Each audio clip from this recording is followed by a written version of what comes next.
Everyone, this week we're going to be playing some Modern, and I just played this deck in a Magic Online Championship prelim to try and qualify for the remake or the redo of like the Season 4 mocks.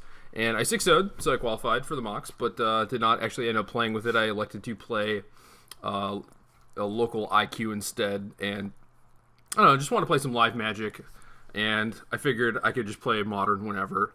And I was not too excited about, trying to win this like 8 or 9 round tournament. It seemed kind of difficult. So I knew that like my real life game was getting kind of rusty and everything. So I wanted to try and work on that a little bit. But after I 6-0'd, I was like kind of sad about it. But, it is what it is. Ended up losing in top 8 of the IQ. So I count that as a win basically. But it was basically just a Abzan deck, a junk deck, if you will. And I played black-green last season during some PTQs, and I didn't really like any of the splash options. Like, the white is certainly okay. You get some really powerful sideboard stuff, but for the most part, it wasn't necessary. But now you have Siege Rhino, and Siege Rhino changes a lot of things, and especially once you take into consideration the fact that Treasure Cruise exists, I think you really, really want the white, and it just like a lot of stuff changed about the format. So normally in green-black, I didn't really like the 4-drops. They're just too expensive and not as impactful. But now I think the games go on a little bit longer, and even against like the Treasure Cruise decks, you have this 4-mana thing that's like kind of weak to Mana Leak and Remand and stuff. But once it's in play, it's so big, it's so hard for them to deal with. It's actually kind of comical. We're like, yeah, we all know how Tarmogoyf is. It's really good. It's really big. Decks that are blue-red have a very, very tough time dealing with it, and Siege Rhino is kind of more of that, except it also gives you a buffer. And also with the advent of Treasure Cruise, there's a lot more burn decks in the format. So Siege Rhino is pretty good against them. It does, stretch your mana base a little bit, and maybe you have to take an extra point here or there for your shock lands and whatnot. But overall, I think it's worth it for the first one, and then the second one, any past that is all just gravy. It kind of just puts you out of range of those burn decks, and this deck definitely needed that, especially with the burn decks being a little bit more prevalent than they were last season. So I've been impressed with Siege Rhino, despite not liking 4-drops, and I think it does a lot of good stuff for the deck, whereas things like Birthing Pod, I was having a tough time beating them with just straight green-black, and a lot of the reason was that like Dark Confidant was too small. It was very vulnerable to things like Murderous Redcap, and then they would try and just attack you and like nickel and dime you out with like Voice of Resurgence, Kitchen Finks, things that were hard to beat. And then you would have these Dark Confidants that are, in theory, supposed to be very good in this grindy matchup, but just weren't really. And now I have Rhino to both hold off like all the Finxes and the Voices and whatnot, but also like gain me some life back, deal them some damage, give you some reach, and overall I've been very happy with it. This deck is a little bit different than the one I played in the Mox trial, where I had 2 Coursers and an additional Lingering Souls, but Souls was kind of underperforming. I didn't play against much Affinity. I played against a bunch of blue-red decks, a Just Guy's Tendency combo deck, and some other stuff that I don't really remember right now. I know I played against Burn once also. And the Coursers were okay, but I want to try Anafenza.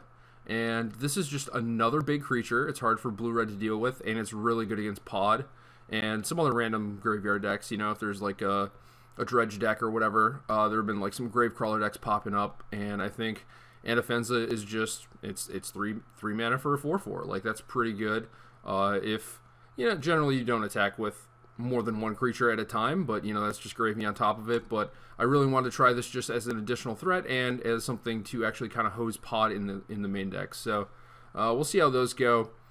In order to accommodate these, I added a land. Courser kind of helps you make your land drops, and I have 2 Tectonic Edges in my mana base, which were great. Now I'm remembering I played against Scapeshift, and these were very, very important there. And these don't cast Anafenza, so I just decided to add an extra land to compensate, and I already didn't have the Urborg in my deck, so that was probably just a mistake. I went off some lists from Grand Prix Madrid, and the mana base that I copied looked pretty good, but did not have an Urborg, which after playing with the deck was definitely an oversight, because you want to be able to cast Liliana, and it's really nice to have Urborg with all these fetch lands. Makes it so you don't have to crack all of your fetch lands going late, and Now that we have Windswept Heath, we can actually play more fetch lands. There's actually 9 in the deck, which is more than the deck used to play. So having Urborg to actually free roll off your fetch lands is kind of a big deal. So we got some Rhinos, we have some Manafenzas, so a little bit more threat heavy and certainly better at winning fights on the ground. Other than that, pretty standard stuff. We have some discard spells. Before, it was a very, very solid 4 Thoughtseize, at least in my opinion, because things like Birthing Pod, Scape Shift, Splinter Twin, like these are all cards that you need to hit with Thoughtseize, or with your discard spell rather. And things like Inquisition of Kozilek were certainly very good against things like Burn and any other aggressive strategy. Like that was the best one, but it was like those are the decks that you were kind of already good against. So I tended to lean more towards the Thoughtseize side of things, just because the 4-drops were the tough cards to beat. So now I just have a Duress, and part of that is because the format has sped up a little bit. Part of it is because, Treasure Cruise costs 8, and yeah, just like basically cutting a Thoughtseize for Duress because of that. And I'm not super worried about creatures. Like I said, I'm winning most fights on the ground. I don't need to necessarily snipe their Tarmogoyf now because I might just be able to double block it or whatever. So Duress overall I think is really good, and it's very good against Burn, certainly better than Thoughtseize is, and it makes them discard their Treasure Cruise without costing you 2 life, which can really matter in those Blue-Red Delver matchups. So trying a Duress for now is pretty happy with it, so gonna keep the 3-3-1 split as of right now, and I could totally see playing another discard spell main deck also, especially now since we have these clocks. Before it was like, oh, if they deal with your first threat or two, the game doesn't get closed out fast enough, and then you run the risk of just drawing a bunch of discard spells late. But now that we have these extra bodies, I think we're actually closing the door pretty quickly. So the risk of top decking cards that are pretty bad as the game goes late is kind of lessened by that. Other than that, for Lilianas, I saw one of the lists only had 3, and that's just kind of bananas to me. I don't know, like, Liliana, to me, is one of the reasons to play this deck, and especially after playing in that Mox prelim, Liliana was just the best card, and I don't think that was particularly close. Like, all of the other cards are interchangeable, right? Like, you can play whatever removal spells you want, whatever discard spells you want, whatever threats you want, but Liliana is the card that just, like, ties everything together. It just makes it so you can go, like, discard spell into Liliana, and then they're stuck top decking for the rest of the game, which for some of these combo decks is impossible for them to beat because they're a 2-card combo deck. So Liliana, I'm going to be playing for that card, and you can't really convince me otherwise. If something weird happens to the format where Liliana is no longer good, then I will probably just not be playing this deck, because that doesn't make a whole lot of sense to play less than 4 of this card. This is the one unique thing in the deck, and I want as many of it as possible, and right now there are 4. So other than that, the removal is a little bit weirder. Like I said, format a little bit faster. So we have some Disfigures for 1-mana removal spells, and this was already one of the best sideboard type cards you could play, but now I think the format has gone in such a direction that Disfigure is actually a main deck playable card. So if there are a ton of mirror matches and whatnot, things that Disfigure is not generally very good against, by all means, get these out of here. But the way the format looks now, Disfigure seems great to me.